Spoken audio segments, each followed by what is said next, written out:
votre fidélité.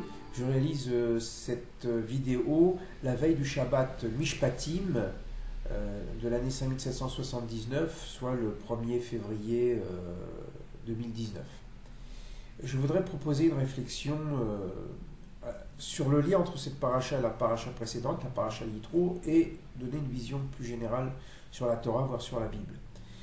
La paracha de la semaine, Ve'ele Mishpatim, voici les lois sociales, propose les règles au sein de la société d'Israël, non pas les règles morales du comportement d'un homme à son prochain, mais vraiment la législation, c'est-à-dire le statut d'un serviteur ou d'une servante au sein de la société biblique, qui veut d'une certaine manière affranchir l'esclave en rendant responsable le maître, en donnant des devoirs au maître vis-à-vis du serviteur, les lois de la responsabilité civile, si quelqu'un a un animal qui est agressif, si quelqu'un allume un feu dans son champ et que ça brûle le champ du voisin, si je confie un objet à mon voisin et qu'il est négligent dans la garde de cet objet, donc des choses très très concrètes mais qui font partie de la vie de tous les jours. Les tribunaux sont remplis de ce genre d'affaires, et puis vivre ensemble, ça implique aussi des lois, c'est ce qu'on appelle les mishpatim. On pourrait mettre dans les lois de mishpatim même le code de la route, ou toutes les règles de civilité, n'est-ce pas, de notre société. La paracha de la semaine dernière, la paracha Yitro, qui porte le nom du beau-père de Moïse, est connue pour être la paracha des 10 commandements. Dieu se révèle sur le mont Sinaï, dit le texte, et tout le peuple d'Israël, Israël et d'ailleurs non Israël aussi, des noms hébreux, des hommes, des femmes, des enfants, des vieillards, des adultes, vont d'une certaine manière faire l'expérience du prophétisme. Dieu parle aux hommes, et c'est une expérience collective de tout un peuple, dit le texte. Mais juste avant la révélation de Dieu, c'est-à-dire qui constitue le chapitre 20 de l'Exode, dans le chapitre 19, il est fait mention donc de l'arrivée de Yitro, le beau-père de Moïse, qui vient rejoindre le peuple d'Israël, puisque Moïse était parti missionné par Dieu pour rejoindre Aaron. Il avait laissé femme et enfants donc chez son beau-père, et voilà donc que Yitro arrive avec Tzipora, la femme de Moïse, et les 2 enfants de Moïse et de Tzipora, Gershom et Eliezer, et après ces bonnes retrouvailles, le texte nous dit que Yitro constate que Moïse est en train de rendre la justice du matin jusqu'au soir, et le beau-père est un peu gêné pour son gendre de cet investissement total, c'est-à-dire il est finalement comme un plancton ici à attendre les doléances et écouter les différends, et lui dit mais la tâche est trop lourde pour toi, tu as autre chose à faire Moïse que de rester du matin jusqu'au soir, attendre que les gens te présentent leurs problèmes. Et il va lui conseiller de déléguer, grand principe dans une entreprise, savoir déléguer. Donc tu vas nommer des chefs de 1000, des chefs de 100, des chefs de 50, des chefs de 10. Donc quand on aura une petite affaire, on va d'abord voir le chef de 10. Si le chef de 10 ne sait pas résoudre, on va voir le chef de 50. Si c'est pas résoudre, on va voir le chef de 100. Et puis sinon, on ira voir le chef de 1000. Et vraiment, les cas les plus difficiles seront présentés. Tu auras moins de travail, en quelque sorte. Tu pourras te consacrer à autre chose, à ta vie spirituelle, à ta famille, etc. À apprendre, à enseigner, autrement que rendre la justice. Donc on voit que la révélation des 10 commandements se situe entre 2 épisodes qui concernent la vie quotidienne. C'est-à-dire d'abord déléguer son pouvoir, et puis ensuite des lois très communes dans toutes les sociétés. Pour qu'une société fonctionne, il faut des lois. S'il n'y a pas de loi, c'est la jungle. Voilà, c'est le Far West, n'est-ce pas? C'est la loi du plus fort, et c'est une société qui ne peut pas vivre ou survivre. Donc les hommes, à un moment donné, apprennent à vivre avec des lois pour la survie de la collectivité.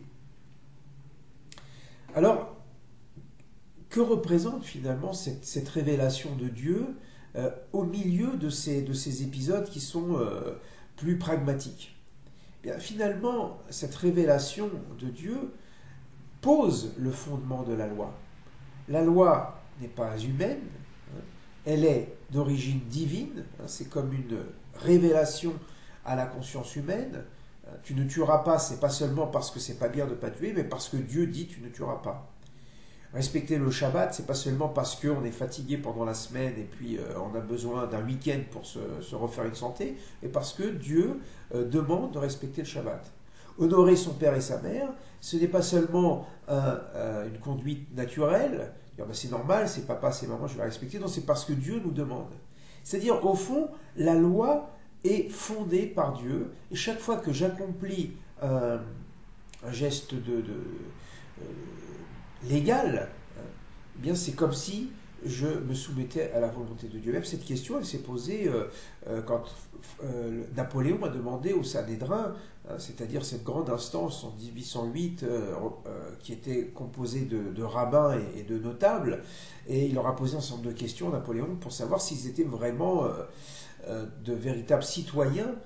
Et parmi les questions, il demandait est-ce que vous respecterez par exemple le mariage civil, est-ce que si le pays est en guerre, est-ce que vous combattrez en prenant l'habit de soldat, est-ce que vous défendrez le drapeau tricolore, etc. Toutes sortes de questions de fidélité à l'identité française. Et les rabbins de cette époque ont répondu.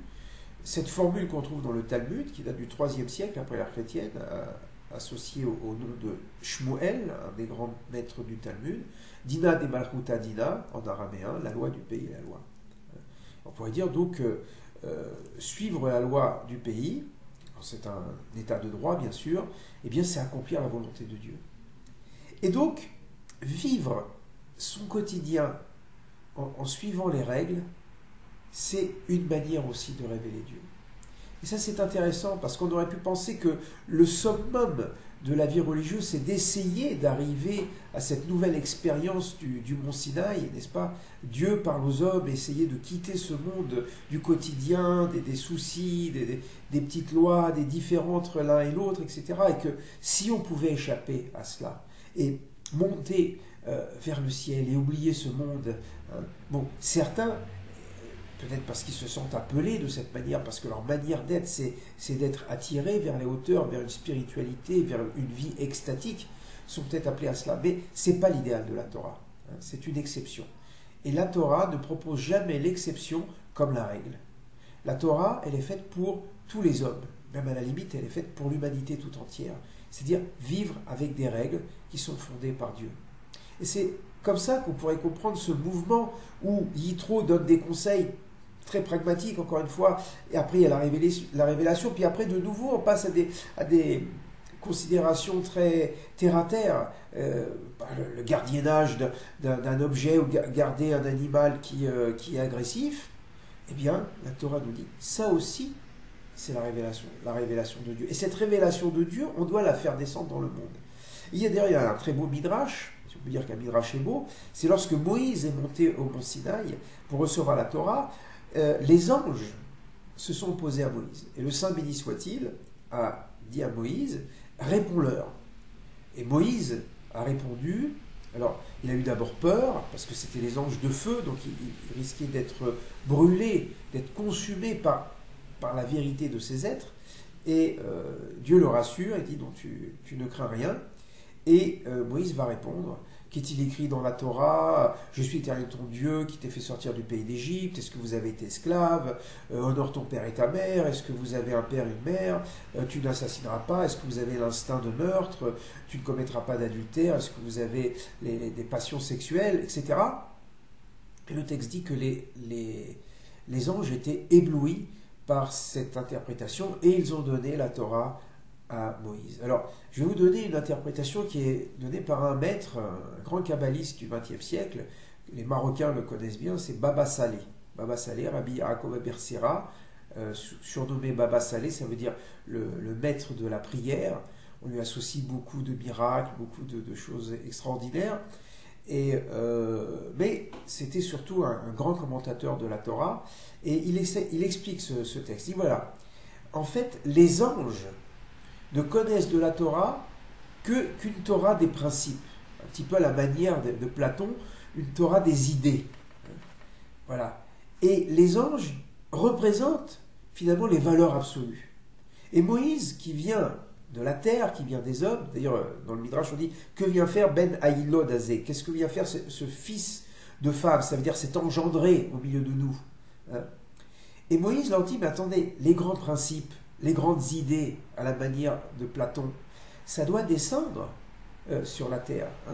Moïse, il est plus aristotélicien ici que platonicien. Il dit, mais cette Torah des grands principes, il faut la réaliser dans le monde en bas. Dans le monde en bas, c'est les querelles, c'est les haines, c'est les violences, c'est les jalousies, c'est la convoitise. Et c'est de cette manière que les grands principes de la Torah se réalisent ici-bas. Donc vous voyez, si on comprend ce mouvement en quelque sorte dans la paracha Yitro, les conseils de Yitro, ensuite la révélation, et puis de nouveau la législation, mais j'ai dit que ça pouvait être un principe général de toute la Torah. Parce qu'en fait, on voit que dans la Torah, il y a ce temps où Dieu agit, où Dieu parle, et puis il y a le temps où l'homme est livré à lui-même. Dieu n'intervient pas tout le temps. Par exemple, l'esclavage d'Égypte, il faut attendre des siècles, dit le texte, ou les 400 ans, ou 210 ans, 190 ans, enfin il y a plusieurs thèses qui sont avancées dans le texte, il faut voir exactement à quoi cela correspond. Enfin, il y a des siècles d'esclavage avant que Dieu intervienne. Comme si les hommes étaient livrés à eux-mêmes de trouver la solution au problème. Et de temps en temps, Dieu éclaire l'homme, soit il agit, mais en fait l'intervention de Dieu est très limitée, puisqu'en fait l'intervention de Dieu, elle ne concerne que la sortie d'Égypte, il n'y a pas un interventionnisme de Dieu dans l'histoire, mais c'est aux hommes éclairés de la parole prophétique, ça veut dire de l'idéal, de réaliser cet idéal. Voilà, c'était une réflexion que je voulais vous proposer pour ce Shabbat.